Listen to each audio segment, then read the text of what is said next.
Hello, everyone, and welcome to our Lunar Report. I'm Richard Corbett, Hi, joined with Brandy Jordan again, how you doing? and we're here to talk about the new moon happening in just a few hours in In Pisces. Pisces. Yeah, we thought we'd break down the chart, take a look at it from an astrological perspective, human design. And talk a bit about Pisces. Yeah, And a lot of Pisces going on yeah, and a lot coming up. We've got the eclipse season coming, very strong astrological aspects with Jupiter and Uranus absolutely. joining in Taurus in April as well. So, yeah, there's a lot to talk Yeah. about. Let's dive in. We were just also talking about there's a story being told from the Yeah, Brave New Year. And so we're also going to dive into what the story of these moon cycles has been telling us and inviting us into, and what we can do to better play with these gifts that were given from the planets. absolutely. Okay, let's take a look here. Let me get my annotator just because we're going to cover some ground here. Well, first of all, from an amateur, I'm learning astrology here. We see they're all bunched up still. Wow, look at all that. Hmm. A planetary traffic jam over here in Pisces. Absolutely. All in Pisces. So Saturn, the moon, the sun, and Neptune all in Pisces. And Mercury, now this chart, let's just share that the Yeah. chart is run for the exact moment of the new moon, which is at 2 a.m. Mountain Standard Time, which is kind of funny because it's at 2 a.m. tonight when we spring forward. It So is. The exact moment we spring forward is the exact moment yeah, I don't know what we can make of that, but it's interesting that the silly places that time change, it's Yeah. happening at this new moon. If nothing else, it's a portal to know something or to It's feel something. Well, we'll see if anything comes up while we're talking. But anyway, that's when this chart is run for, is at 2 a.m. Mountain Standard Time on March 10th, which is early Sunday morning for us. And yeah, so here we go. We see the new moon happening at 20 degrees of Pisces. Okay. And then we have that new moon is bookended, if you will, by Saturn on one side and Neptune on the other. And before we go into that, just to mention that Mercury just moved into Aries within an hour or so. I didn't look at the exact moment, but very briefly, it's at 0 degrees, 23 minutes, moving forward. Just before the new moon, Mercury leaves Pisces. But when we think about, let's kind of again do as we do, just sort of do it from the broader picture, Right. and we'll dial it down. But when we think about the sign of Pisces and a new moon there, there's a lot to be said just about that. Well, we could talk about just talking about it. Talk Pisces to me. Yeah, And that exactly. mutable water, emotional. Yeah. Let's not do anything about it. Let's just talk about it. Just flow with it in the water. It's Yeah. so watery. It's so watery. And when it makes me think of, you just did one of those I did. float tubs, I right? did. So when I think about the new moon, which is where we have no illumination from the moon, it's covering the light of the sun, so it's in the Absolutely. shadow, and so we have no light from the moon at this moment. And we're in Pisces, so we're like in the ocean, in the dark, with no starlights, no anything, and that's kind of like what that tub feels like. And you know what's coming to me, and I haven't told you this before this moment, but the rings of Jupiter are what I was seeing in the darkness. So when I go to a float tank, I like to deprive my senses, so I don't use lights or sound or anything, and I like to allow my awareness to expand. My awareness expanded to Jupiter, and Jupiter rules Pisces. Yeah. And I didn't do any of this on purpose. I did none of this on purpose. I followed my body in each moment, and not even thinking that it was Pisces season. And I haven't floated in a few months, and there I went up into Jupiter, not knowing what any of it meant, but just creating this story of wonder. Well, that's a great real life experience and metaphor, I feel like, for this energy. This new moon in Pisces is to be in the dream world, right? To really connect with that sense of limitlessness. The traditional ruler of Pisces is Jupiter, as you said, but the modern ruler is Neptune, and Neptune is the planet of dreams, imagination, spirituality.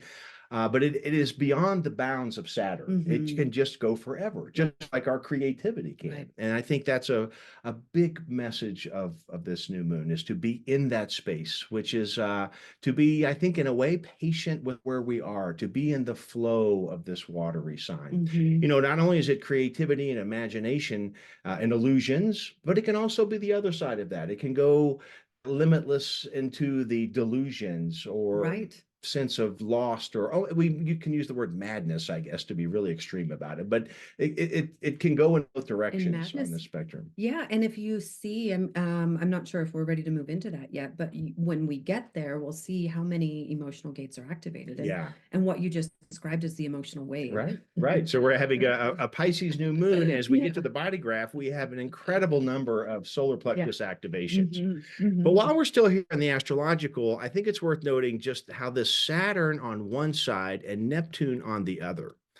And so this new moon, if we look at 11 degrees and 27 degrees, the new moon is just about at the midpoint. I mean, it's essentially right in the middle of Mhm. Neptune, which is anything and Right. everything and go anywhere. If you can think it, dream it, be it kind of idea. This idea of this Neptunian limitless and the limitlessness of the ocean. But we have the planet Saturn, the Mhm. planet of structure Right. and time and rigidity. Right. So it's just so interesting to see such different frequencies between Neptune and Saturn cradling this new moon. Yes, and I don't know, there's something about that portal, both being this time thing, this time, not time, with Neptune and Saturn, like at the exact moment that the moon is new is the exact moment that our time moves back. That sounds like Saturn and Yeah, it sounds like Saturn. It does. And Neptune. also the feeling I get from it is that to tap into this Neptunian quality, Right, not only because it's within conjunction of the new moon and it's in the sign that Neptune rules, but to combine that with the structuring ability of Saturn to bring right. things into 3D form. And I Mhm. think that what I'm seeing as part of the potent potential of this new moon is because you have the Saturn energy, it can create the scaffolding from our imaginations. Right. Mm. It can with the little site that I was getting was this, not knowing like what is possible and not really having anything to grasp onto, and then finally bringing one of those into the dream world, because we're still in the dream world. We're still not into the Right. 3D yet, but taking one of those and selecting it to play your thought movies forward and see how that could turn out Yeah, for yeah. you. I think that's a really fun exercise right now. Now, of course, we want to honor our personal For authority. sure. That's how we meet Go your all these body. transits, right? But I think getting into this contemplation and meditation quality of this Hmm. lunar cycle can be very supportive. Absolutely. Certainly can increase our awareness. Hmm. Whether or not we need to act on it, that will be to each owns authority, but it has that vibrational quality. That's right. And some other things going on with to build on that is that we have Mars at 20 degrees Aquarius. Okay, so it is semi-sextile to the degree of this moon. Semi-sextile, also called conjunct, it means that it's one sign away in Aquarius from Hmm. Pisces. Signs that are next to each other don't have a frame of reference, Hmm. right? We're both next to each other, but we're looking to towards the Hmm. center of the wheel. And so that's why when we look at semi-sextiles, they often can be a frictional quality. Right. There's a failure to communicate in a sense, but because Mars is in an exact semi-sextile, it's definitely bringing that Mars energy into this new moon. So the Mm. idea of the god of war bringing its power and physical energetics to the Right. quality of this new moon, it definitely is feeding into it because it's such a tight aspect. And then additionally, Uranus is at 19 degrees Taurus, Yeah. right? So it's just a degree off of the 20 degrees that both the new moon and Mars are in. And it's in a sextile, which is Absolutely. a free-flowing, soft Hmm. aspect, we call them. It's definitely very tightly connected. So we're Coming getting in to this mediate. Uranian energy. Now, the square between Mars and Uranus was exact on Saturday. Hmm.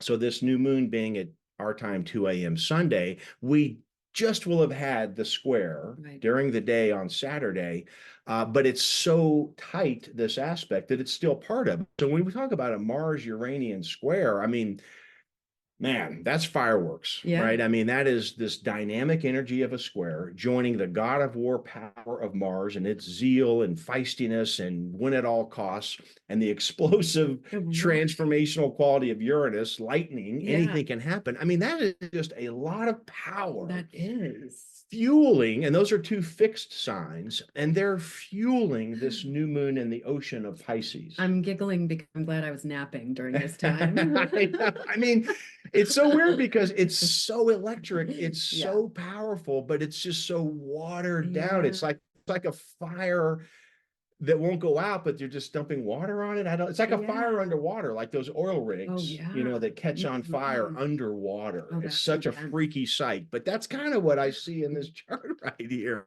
Those are some electric energies. Underwater fire. Yeah, that's, I mean, with Mars and Yeah. Uranus lining up in a square, that's so dynamic. It's that frictional hard aspect. And if we look at Jupiter, you know, it's, you could say with an astrology that's within a conjunction. I mean, it's 7 degrees, Right. bringing its expansive quality in the fixed Mhm. sign of Taurus.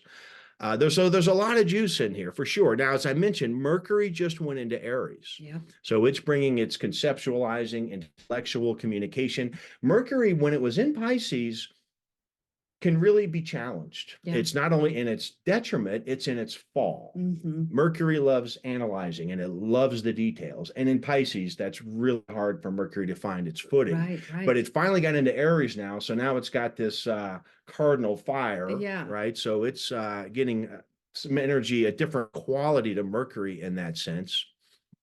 And then um, it's also moving into uh, a sextile with Pluto. So Pluto is sort of getting drawn in up here in gate 60 at 1 degrees Aquarius. It's getting brought into this from that 0 degrees Mercury as well. Wow. And then the last aspect, and then we'll go into the body graph and Mhm. dial this down more specifically, but we still have this Chiron conjunct the nodal axis. Now we're past the exact conjunction, but it's still within exactly in this chart 2 degrees. So Right. it's very tight. It's going to continue to separate, but that is important as well. We've been Mhm. talking about this in my transit reports for a very long time, but they're still both still in gate 51. They are. And And we're going to talk about how everything's going to go through, well, not everything, a few planets are going to go through 25 and then and bring this channel of initiation. yes, and that's a really important thing that I want to for us to talk more about for sure. But yeah, part of that is that we've been having this Chiron nodal conjunction. So this idea of moving into some healing aspect, Mhm. however that relates to anyone, depending on how it's hit your chart or your life. But there's been tremendous support these past couple of months and still to this day for those that are willing to be self-initiated through whatever that is into a healing process. Right. Healing oneself, maybe from past traumas, could be forgiveness. There's just definitely that dynamic is in the air. So if anyone's working through something like that right now, this is a great time to do that. And in fact, this new moon could be a wonderful starting place for a new intention, right? We talk about new moons, how we're setting intentions for the whole new cycle. That Chiron nodal conjunction, I think, is really important. It is, and it feels like, the question that I would ask, my wild mind would be, if I had the highest picture of what love of myself looked like, who would I be? And maybe paint that picture very dreamy like, but be able to bring it down from the ethers of everything is possible and find a new direction of self that feels more loving than before. Well, great point on that, because I think what that makes me want to go is as we move into the body graph, now that we've sort of set the stage from the general astrological perspective, let's take a look. Let's back up in these charts here. And I want to actually go back to the Rave New Year, just to mention a couple of points, because we're following the lunar cycle from this point here. And if you watched our episode on that, we were spending a lot of time talking about how much individual circuitry was activated in the body graph. Now, the sun and earth are always in gate 41 and 31 every Rave New Year. Kicks off the new cycle, experiential cycle for the new year. But in this chart, not only do we have the channel of the perfected form, a design of survival, the only channel for the whole rave New Year chart, we had 9 individual activations out of 13. Yep, I mean, absolutely. overwhelming amount of weight to individual circuitry. And this perfected form is perfected form of self. You know, it is also, you know, being able to be aesthetically pleasing, but the behavior of self, and it's in 10 line 1, and it is, what is that? You know, so it's this is the infusion of, this is how you survive, is when you behave as your highest self. And that's part, again, I can't help but talk about this and not think about the global evolutionary shift we are hurtling towards in 2027. And we can go big picture like that, but we're definitely in this I don't think that incubation is the right word, balsamic. We're in this moving towards, it's rapidly approaching. Yeah. And I think these transits are supporting us in that regard. It is time for us to stand up as these 9-centered beings. Well, I get this visual of this momentum, this moving, these gears that have been going for so long. And we are at the point now where we've slowed it down to a standstill. And it feels like all of these transits are giving us an opportunity to, in that standstill, pull what's true from us and leave what's not, over and over and over. And all of these transits that we've seen in all of these moon cycles from January to now. Yeah. And so after speaking to 2027, sorry, it's like, this is when we get to have that standstill to pick up whatever it is we need in our toolboxes to stand up, because it's going to go the other way now. And so the things that we need are the things that we've been endowed with forever, that have never not left us. We've just not been aware of them. And so it's this invitation in this quiet time. It's not a quiet time, No, it's not quiet. but in this water time, Yeah. to be able to, and when I say quiet, I mean like under the water quiet. I mean, like, it's so loud. There's so much happening that it's interior. That's kind of how I meant quiet. Yeah, that makes sense for sure. Anyway, but we are being stimulated on this idea of inner truth and inspiration, and standing up as 9-centered beings in our authority, honoring our authority and others' authority. It just is undeniable undercurrent, I think, of these cycles. So there was the rave year. Just a few days later, we had a full moon in Leo, and we still had the channel of the perfected form. We also had Saturn in gate 55 for a very long time, because it had done its entire retrograde phase inside of gate 55 and went back to line 1 station and went forward. And if you remember what Richard talks about with retrogrades, this is this opportunity to really dig into this energy, to really go back and forth, to make sure that what you are expressing is the correctness, and it's in gate 55. So it just, you know, colors it with such individual expression of your spiritual abundant self. Yeah, exactly. So that was a really big transit that we have just completed, because Saturn's in gate 37 now, but that was a really big story, that gate 55. Then after that full moon, we went to a new moon here in February that was in Aquarius. And we had one individual channel again, right? Channel of awareness, design of a thinker. And of course, the nodes in 51, 57, that was going on in all of these charts. Well, and the design of a thinker, I want to just kind of tell the role and the story of that. That is taking what has ever been known and turning it into a concept. So if you marry that with 10-1 in the perfected form, it is the intuitive knowing of who is me, and oh my gosh, here's how to be that. Yeah, for sure. And again, just I really feel that theme, this undercurrent, bringing that all together. There was the new moon in February, then we had a Virgo full moon, and here we had the moon in Virgo, but the sun was in gate 55. So again, activating where Saturn had been for so long. Giving the opportunity to now shine out as that truth that had been scaffolded and disciplined and worked on. We had a lot of Pisces planets by then, because this is the last full moon just a couple of weeks ago. So we had the Virgo moon, which was the idea of bringing the details and the habits about health and how we organize and plan, but it was opposed to all this formation we had happening in Pisces, which brings us to this report. Okay, so with what we've already been talking about, and here we have that channel of initiation. We do. And yeah, to me, that just obviously it's the only channel defined in the body graph, but how significant that is. Now, let's go ahead and cover your point you had made about what's going to happen here. So we have Mercury, as it's just moved into Aquarius, is in gate 25, line 3 for this new moon. And the south node still, or excuse me, the north node still being in gate 51. It is at line 1. We're going to have a nodal shift in May 10th.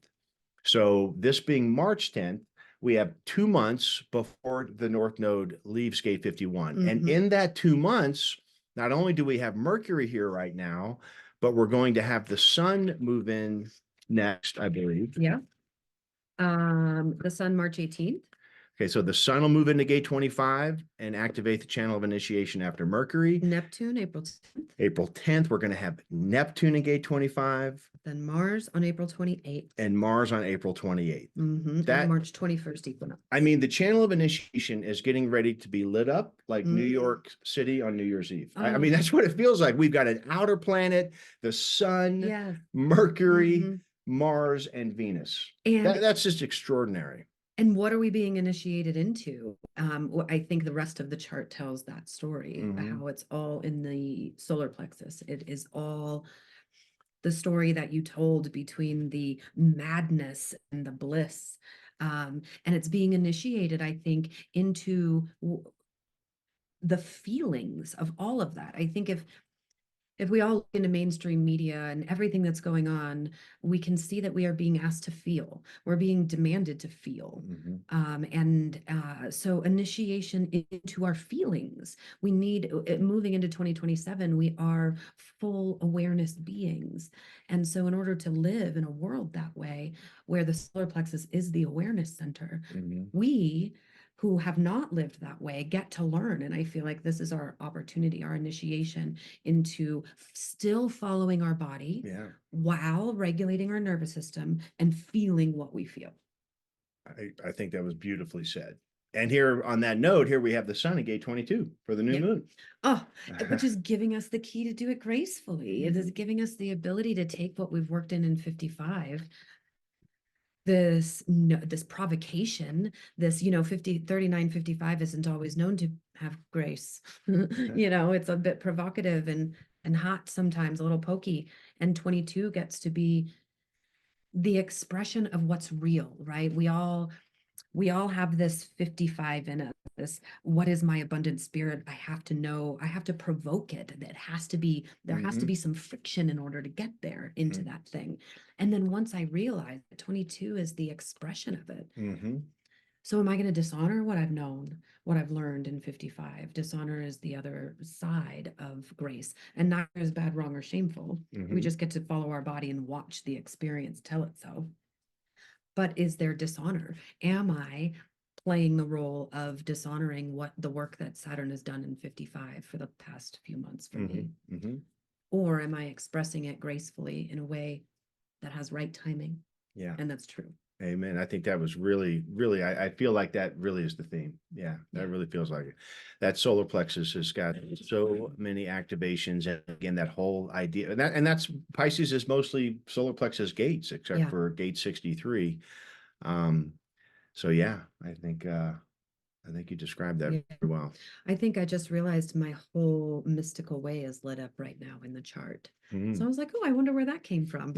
Oh, there it is. Yeah. Anywho. Well, it's an initiation. And so what can we do now? Thinking about, at this moment, we mentioned what's coming. We mentioned how this channel of initiation is going to be repeatedly touched, activated, stimulated, infused with the Neptunian quality of expansiveness with, who knows, that's an outer planet. So it's very collective in that sense. But the Sun, the life force energy, Mercury right now, and then with the Mars, Venus, I mean, it's all the personal planets, right? So, I mean, wow. It's a wow moment, but I don't want to overwhelm. I mean, I think that's why I'm loving this new moon, because it is Pisces. It's like to really go inward and appreciate gate 22, the gate of grace, but the gate of gratefulness too. Right. It's gratefulness. The act of being grateful for something is very grace inducing, It if you is, will. And I think absolutely. that's the strength and support of this new moon, to Mhm. the appreciation, the gratefulness, where we've been, where we could go in the future, but to take stock right now because of the individual stimulation. And I'd like to offer that Gate 22 talks about suffering being grace. Mhm, mhm, That the friction that we experience, the wave that we are experiencing, we are in this, how do we feel? Who are we in the sea? mhm, Who mhm, are we? And 22 allows us not just the grace of expression, but the to understand that suffer to surrender to the waves and understand that suffering is grace. Understand that the rub that you get brings you into your next awareness, your next level of evolution. And so being able to fall into what we perceive as suffering instead of having the hard edges. 22 is very feminine. It's very allowing. It is flow. It is easy as right. It mhm, is pure femininity. mhm, And so, how do I dance with whatever this is in front of me and still remain myself, mhm, mhm. as a way to not dishonor you either and Yeah, your expression? yeah. And this is 22. And so, I think 22 invites us to understand that we don't have to fight through what we're going through to be okay with it, to express ourselves. That's very masculine. Right. It is not asking that at all. Right. It's self-empowerment that doesn't infringe on anyone else's self-empowerment. Right, right. It's your self-empowerment can be supportive as an example for others because it being so individual. And it certainly be, we are talking so much about individuality, there can be this high degree of uncertainty. And Absolutely. Pisces can fuel that as well. We're Mhm, talking solar plexus. So mhm, that individual nature of uncertainty and melancholy could also be fueled by the power of the solar plexus, mhm. as you're saying, to not have hard edges against that, Yes. to embrace that, to Mhm. really go creatively where that one is drawn Right. to see what's there. Right. Yeah. Right. To see what's there. I think Mhm, that's the most important thing. What are we looking for? mhm, Are we looking for things to be wrong and bad and shameful? Or are we looking without naming to see what exists? mhm, mhm, And I think one of the most fundamental practices that I started with was looking and not naming, being able to look at a tree and not thinking mhm, it's a tree, being able to look at a leaf and not thinking leaf or blanket or couch or mhm, beloved, or just seeing what is this in front of me. I mhm, think that might be a tool that I could invite mhm. us into. Yeah, I like that. What else? Well, I mean, I think that we can tie a little bit of the 2247 together in the what is grace doing? Grace is transmuting uh, confusion. Mhm, Grace is, with grace, you will transmute the confusion.